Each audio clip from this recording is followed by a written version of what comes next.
안녕하세요. 경상북도 다양한 가족센터 사회수업을 맡은 정한식입니다.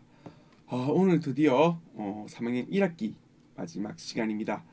3학년 수업은 계속 되지만 오늘까지가 1학기 내용에 대한 수업입니다. 그래서 오늘은요 3학년 1학기 이때까지 배운 내용을 총 정리하는 시간을 가져보도록 하겠습니다. 따로 교재는 없으니까요 여러분들이 잘 들어보시고 이때까지 내용 잘 모르는 거 없는지 하나하나 꼼꼼하게 체크하면 되겠습니다. 자, 핵심 단어를 볼게요. 핵심 단어들은 이렇게 있습니다. 와, 너무 빨갛고 많네요. 그죠? 오, 엄청 많습니다. 왜냐?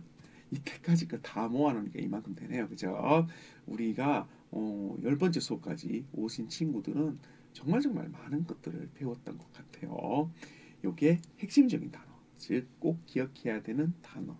근데 단어만 기억해야 되는 것이 아니라 거기에 대해 담긴 내용들도 함께 기억해야 되는 그런 단어가 되겠죠. 그죠? 자, 그럼 봅시다. 우선 3학년 1학기 첫 번째 수업에서는요. 고장에 대해서 배웠어요. 고장은 사람들이 모여 사는 곳을 말해요. 우리 동네도 그렇고 우리 시도 그런데요.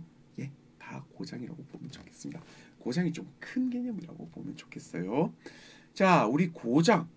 근데 여기서는 조금 자기 동네 쪽을 보고 있네요. 이 동네에서 서윤이와 형석이가 고장을 그려봤어요.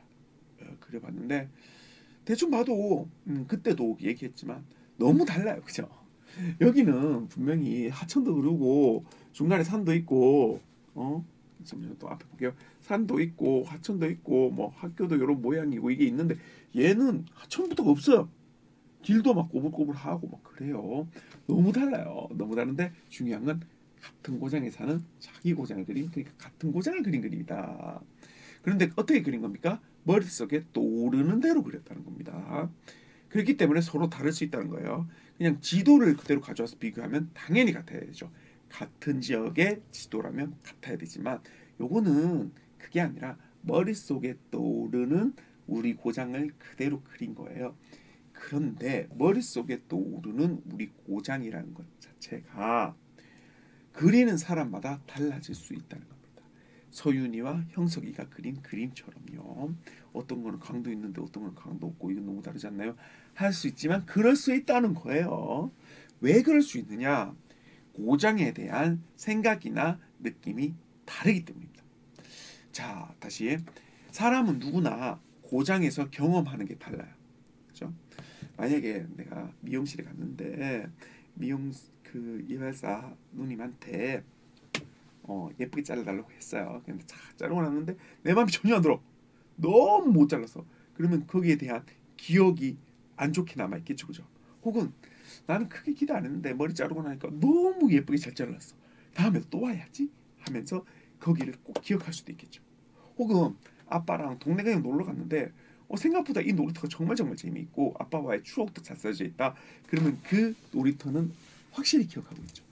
그러면 그 친구는 머릿속에 떠오르는 우리 고장을 그릴 때 그 미용실, 그 놀이터는 반드시 그릴 겁니다. 근데 그런 경험이 별로 없는 친구들은 뭐 여기서 머리 잘랐는데 뭐 맨날 똑같았고 뭐 별거 없는데 라고 하거나 그 놀이터에 가본 적도 없는데 하는 애들은 안 그릴 가능성도 있는 거죠. 즉 고장의 여러 장소에 대한 생각, 느낌이 경험에 따라 다 다르기 때문에 머릿속에 떠오르는 우리 고장의 모습을 그대로 그린 그림에서는 그리는 사람마다 그림이 달라질 수도 있다라는 사실을 여러분들이 꼭 기억해 줬으면 좋겠습니다. 자, 다음 넘어가 볼까요? 요게 춘천에 있는 한 시설인데요. 보면 위에서 본 것과 아래에서 본 것, 옆에서 본 것, 앞에서 본 것 모두가 다르게 보입니다. 즉 같은 대상이라도 위치에 따라서 그 모양이 달리 보일 수 있다는 것을 나타내 줬었죠. 그리고 위치뿐만 아닙니다. 거리에 따라서도 사실 많이 달라 보여요. 멀리서 봤을 때, 가까이서 봤을 때 확실히 달라지죠. 그런데 멀리서 보는 것 중에서도 정말 멀리서 보는 경우가 있습니다. 그래서 어떻게 보는 거? 위성에서 보는 것, 인공위성에서 보는 것. 인공위성은 사람이 쏘아 올린 물건이잖아요. 사람이 올린 물건인데 지구를 돌면서 다양한 사진을 찍는다든지 아니면 내비게이션을 도와준다든지 하는 등등의 여러 가지 역할들을 하죠. 그러면 거기서 찍은 사진을 통해서 우리가 그 장소나 거기에 있는 물건을 볼 수 있는데 그것은 너무 위에서 쫙 찍은 거잖아요. 그죠? 그래서 거리에 따라서도 생김새가 달라 보일 수도 있다라는 거고요. 또 거기서 찍은 것들을 모아서 우리는 디지털 영상 지도라는 것을 볼 수 있습니다. 사실 디지털 영상 지도는 그 하나만 있는 것이 아니고요. 네이버 지도라든지 그다음에 카카오 지도라든지 등등 구글 지도도 있네요. 구글 지도도 있어요.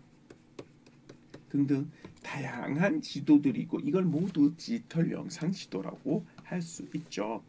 근데 이 디지털 영상 지도는 특징이 나름대로 있었어요. 어떤 특징들이 있었죠? 첫 번째, 고장의 모습이 생생하게 보입니다. 사실 위성에서 찍었기 때문에 있는 그대로 찍히잖아요. 그러니까 당연히 생생하게 보이죠. 산에 있는 풀이나 뭐 나무도 확대를 잘만 되면 더 잘 보일 수 있을 정도니까요. 자, 그 다음에 고장의 위치를 쉽게 알 수 있죠. 왜냐하면 확대 축소가 가능합니다. 그래서 우리 고장을 탁 적어놓고 축소해서 우리나라 전체 지도를 보면 여기에 있구나 라고 알 수 있거든요. 그래서 확대 축소가 정말 쉽기 때문에 고장의 위치를 쉽게 알 수 있다는 장점이 있죠. 그 다음에 컴퓨터 스마트폰으로도 쉽게 이용이 가능합니다. 그렇죠, 그죠? 컴퓨터 앱을 깔거나 스마트폰 앱을 깐다면 얼마든지 스마트폰 컴퓨터로 여기 디지털 영상 지도를 볼 수 있습니다. 그리고 고장의 전체적인 모습과 자세한 모습을 비교가 가능합니다. 이 사진에서는 지금 전체적인 모습만 찍어놨는데요. 이것을 당겨 보면 자세한 모습도 볼 수 있죠. 지난번에 선생님이 수업을 할 때 실제로 디지털 영상 지도를 선생님이 조작해 가면서 여러분들하고 한번 해봤었잖아요. 그죠? 그걸 보면 고장의 전체적인 모습과 자세한 모습 모두 볼 수 있다라는 것을 알 수 있죠.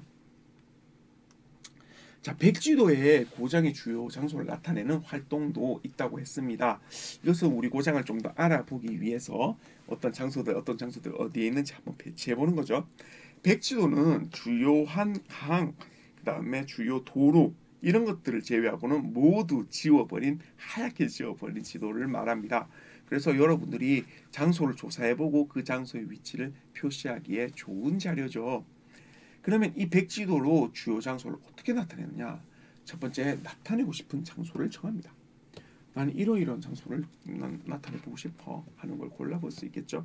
아마 그건 자신의 경험이라든지 아니면은 그 장소의 중요성 이런 것을 기준으로도 해볼 수 있을 것 같습니다.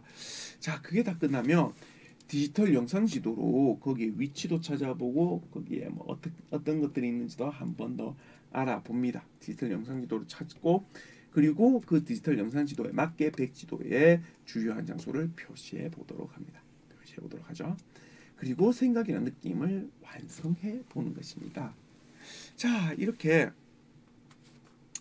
디지털 영상 지도를 이용해서 백지도의 주요 장소를 나타내 가면서 나의 지역에 대해서 좀 더 깊이 있게 살펴보는 시간을 소개시켜 줬습니다. 선생님은 사실 이 영상을 통해서 여러분을 만나기 때문에 실제로 이 활동을 하는지 안 하는지에 대해서는 전혀 알 수가 없습니다. 그런데 한 번쯤 해보면 어떨지 하는 생각이 드네요. 혹은 학교에서 한번 할 수도 있을 것 같은데 그때 집중해서 하는 것도 좋을 것 같고요. 자, 그러면 이제 넘어가서 우리 지역의 우리 고장의 옛 이야기 혹은 우리 고장의 문화유산 이런 것들을 한번 보도록 하겠습니다. 옛 이야기는 다양하게 있었는데요.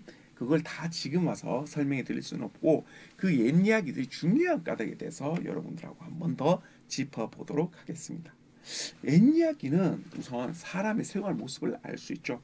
이 그림에서는 서빙고동에 대한 얘기였죠. 그죠?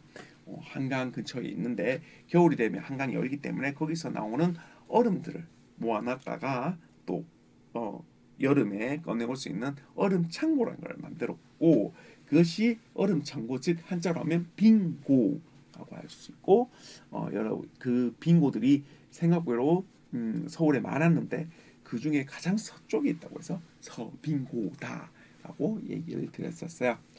자, 그리고 또요. 이렇게 서빙고에 있었던 옛사람들은 겨울이 되면 한강물에 들어가서 얼음을 캤겠죠, 그죠? 그래서 이 옛이야기를 통해서 옛이야기가 중요한 까닭은 사람들의 생활 모습을 알 수 있다는 겁니다. 자, 그 다음에 두 번째로는요. 또 옛이야기는 고장의 유래와 특성을 알 수가 있습니다. 포은로 얘기했었죠. 포은 정몽주 선생. 정몽주 선생이 개경에서 대부분 활약했고 고향은 영천인데 생뚱맞게 용인에 있단 말이죠. 그 이유를 옛 이야기로 알 수 있는 거죠. 그래서 이 포은로 왜 포은로지? 정몽주 선생이 포은인데 이 정몽주 선생은 여기서 활약한 적도 없는데 라고 했는데 알고 보니 그런 옛 이야기가 있더라 라는 거 알아주면 좋겠네요. 자, 또 옛 이야기가 중요한 까다. 옛 이야기는 옛사람들의 생활 모습을 알 수가 있습니다. 피막골 예를 들었죠, 그죠? 넓은 대로가 있는데 그 대로가 아닌 옆에 쪼매난 골목으로 쭉 상가가 나 있어요. 그 이유는 피한다.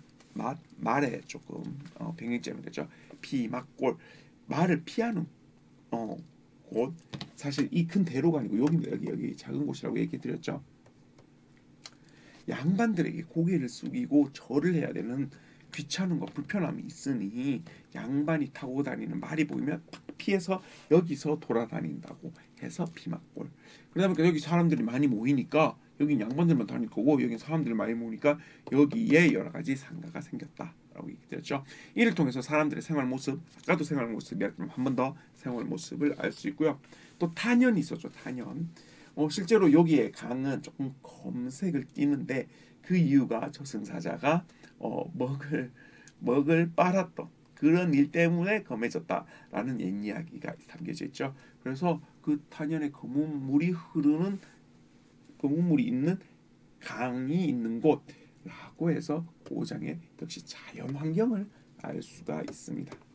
자, 그렇게 보면 옛 이야기는 사람들의 생활 모습을 알 수 있고요. 그리고 자연 환경을 알 수 있고 여기다 적을게요. 미안해요.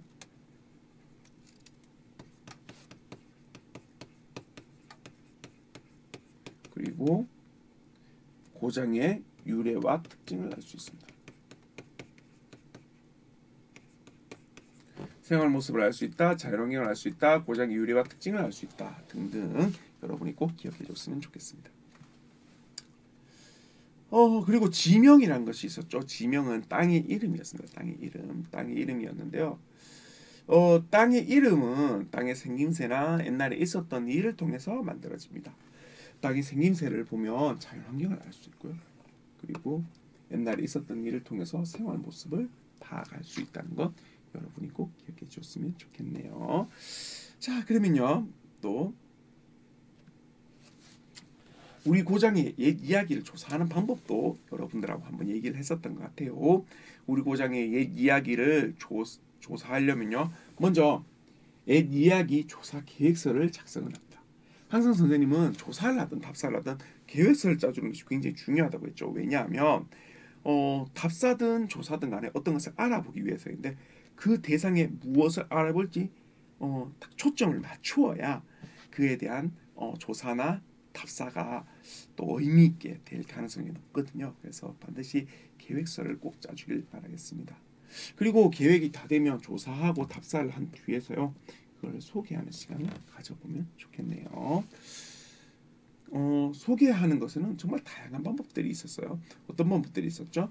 자료를 붙여놓고 설명하는 방법, 그 다음에 역할놀이하는 방법도 있었고, 또 자료집을 만드는 방법도 있었으며, 또 구전 동화를 하는 방법이 있었죠. 그죠?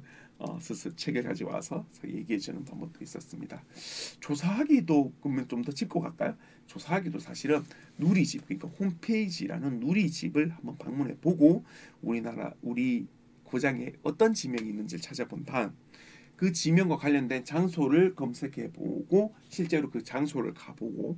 근데 사실 옛 이야기에서 진짜 효과적인 방법은 선생님이 소개시켜줬던 효과적인 방법은 어른들의 얘기를 들어보는 게 제일 효과적이라고 했죠. 그래서 어른들의 얘기를 들어보고 하는 활동을 통해서 조사하기가 가능하겠습니다.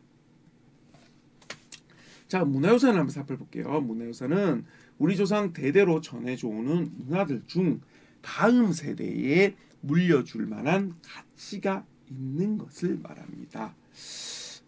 누차 얘기했지만 조상들이 여러 가지 문화들 쌓아왔잖아요. 그 중에서 다음 세대에도 물려줄 만한 것들로 우리는 문화유산을 얘기합니다. 문화유산은 사실 우리 조상들의 생활 모습, 슬기, 멋 등을 알 수가 있습니다. 그리고 문화유산은 두 가지로 나눠질 수 있는데요. 첫 번째는 유형 문화유산, 두 번째는 무형 문화유산입니다. 유형은 눈에 보이는 것, 만질 수 있는 것과 같이 형태가 있는 걸 말하고요. 무형 문화유산은 형태가 없는 것들을 말합니다.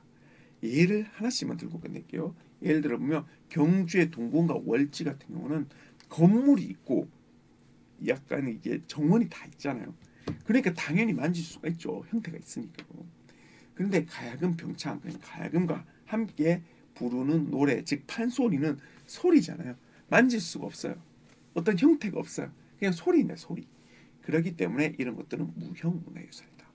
그러면 유형 문화유산은 잘 관리하고 놔두면 계속 다음 세대에 이을 수 있는데, 무형 문화유산은 어쩌면 기술, 노래 이렇게 눈에 보이지 않는 것들인데 얘네들은 어떻게 다음 세대에 넘길 수 있나요? 라고 한다면 그런 무형 문화유산을 가진 말이 적이네요. 무형 문화유산을 가진 사람들이 다음 사람들에게 알려줌으로써 무형 문화유산을 다음 세대에도 이을 수 있다라고 하면 되겠습니다. 자, 그리고 문화유산으로 알 수 있는 점도 있죠. 향교 같은 경우는 학교이기 때문에 조상들의 교육을 중시했고, 그래서 조상들의 슬기, 생활 모습들을 알 수 있는 거죠. 첨성대는요. 첨성대는 조상들이 우리 천문을 읽기 위한 거라 그랬죠. 밤하늘의 모습을 보면서 별자리가 어떻고 별자리가 바뀐 보니 계절이 변했군. 그러니 농사를 지을 때 이렇게 해야 되겠군 하는 등등 천문을 통해서 우리 실생활에 도움을 주는 과학 기술을 엿볼 수 있습니다. 조상들의 슬기를 볼 수 있는 거죠. 누비는 천과 천 사이에 솜을 넣어서 따뜻하게 만드는 것이죠. 그래서 조상들의 실생활 기술을 알 수 있고 또 슬기를 알 수 있습니다. 탈춤은 대표적인 무형문화재죠, 그죠? 탈춤은 가면을 쓰고 노래 부르고 춤을 추는 거기 때문에 조상들의 예술 표현을 확인해 볼 수 있지요. 자, 그러면요, 문화유산 요까지 정리를 하고요. 옛사람들의 교통수단에 대해서 한번 알아보고자 합니다. 교통수단은 물건이나 사람을 옮기는 방법 혹은 도구를 일컫는 말입니다. 옛날에는 말, 뗏목, 가마 등과 같이 주로 사람, 동물, 자연의 힘으로 이제 사람들이나 물건을 이동시켰다고 볼 수 있습니다. 즉 사람, 동물, 자연의 힘을 이용한 교통수단을 많이 활용했죠. 그럼 오늘날은 어떨까요? 오늘날은 과학기술이 발달함에 따라서 화물성이라든지 비행기라든지 기차라든지 버스라든지 트럭이라든지 자가용이라든지 이런 등등의 수많은 교통수단이 발전하기 시작했죠. 그에 따라서 우선 먼 곳도 빠르고 편리하게 이동할 수 있었어요. 솔직히 얘기하면 옛날에 조선시대 때 지금에서 몇백 년 전에는 여기 경북에서 여기서 지금 영상을 찍는 곳은 구미거든요. 구미에서 만약에 서울까지 간다면 와, 사람이 걷거나 아니면 말을 타고 간다고 해도 몇 달이 걸릴 수도 있습니다. 달 단위가 걸릴 수도 있어요. 하지만 지금은 여기서 구미에서 차 타고 가면 4시간이면 가능하죠, 그죠? 하루도 안 걸리는 거죠, 그죠? 며칠 혹은 한 달이 넘게 걸릴 수도 있는 이 길이었던 것이 이제는 하루도 안 걸려서 도착할 수 있습니다. 자, 그리고 두 번째 변화는요, 무거운 짐을 한 번에 옮긴다는 변화가 있을 수 있습니다. 즉 그러니까 이 화물선처럼 한꺼번에 짐을 옮길 수 있는 것, 이것이 중요하죠.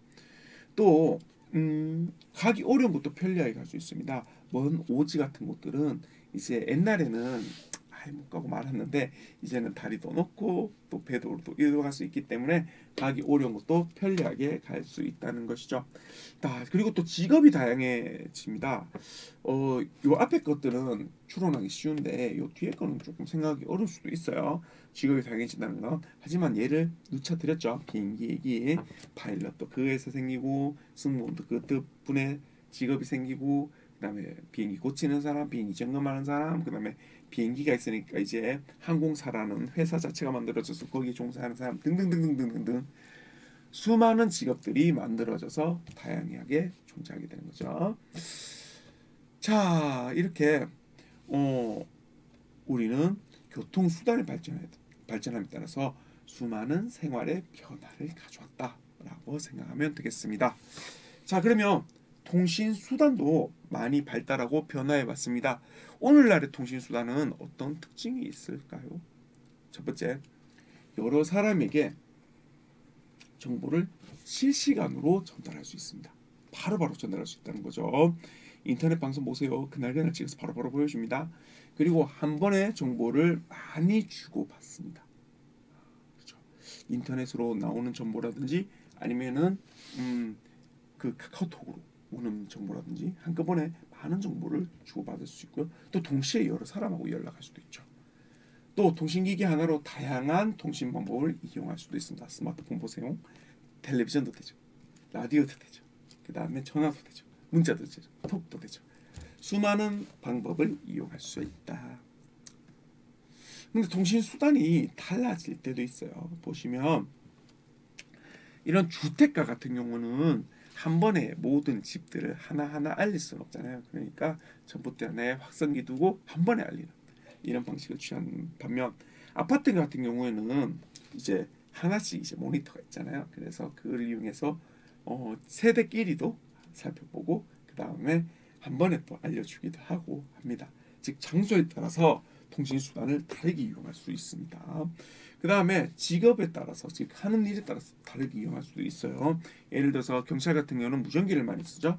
그 다음에 또 뭐 선생님 같은 경우는 컴퓨터, 인터넷을 많이 쓰기도 하고요. 등등 통신 수단 역시도 생활의 장소와 그리고 하는 일에 따라서도 통신 수단을 다르게 쓸 수 있다라는 것 여러분이 꼭 기억해 주셨으면 좋겠습니다. 자, 이와 같이 우리 1학기 내용을 한 번씩 짚어봤습니다. 혹시 선생님 얘기를 듣다가 이거 생소한데 싶으면 그 차시로 돌아가서 영상을 한 번 더 봐주시길 바랍니다.